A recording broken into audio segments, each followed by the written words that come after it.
બનાસકાંઠા કાંકરેજ રતનપુરા સરપંચે સીએમને પત્ર લખી ખેડૂતો માટે તાત્કાલિક રાહત પેકેજની માંગ કરી।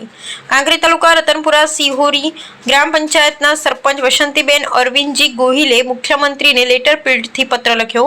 તારીખ 20/7/2026ના પત્રમાં કાંકરેજ વિધાનસભા વિસ્તારના ખેડૂતોની હાલત અંગે રજૂઆત કરાઈ।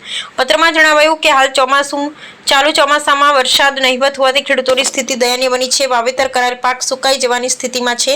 બોરવેલ ચલાવવાથી ખેતી ખર્ચમાં ભારે વધારો થયો છે।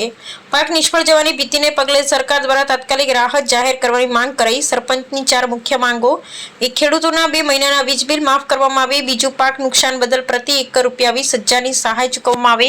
ત્રીજું, પશુપાલન કરતા ખેડૂતોને પશુ દાણની સહાય આપવામાં આવે। ચોથું, પશુઓ માટે પૂરતા પ્રમાણમાં ઘાસચારાની વ્યવસ્થા કરવામાં આવે। સરપંચે પત્રમાં જણાવ્યું કે ખેડૂતોની મુશ્કેલીઓને ધ્યાને લઈ તાત્કાલિક હકારાત્મક નિર્ણય લેવામાં આવે તેવી અપેક્ષા છે। અહેવાલ રામજીભાઈ રાયગુર, બનાસકાંઠા। ઉત્તર ગુજરાતમાં વરસાદનું પ્રમાણ ખૂબ જ નહિવત પ્રમાણમાં રહેલું છે, ત્યારે ખેડૂતોની પરિસ્થિતિ દયનીય થઈ ગઈ છે।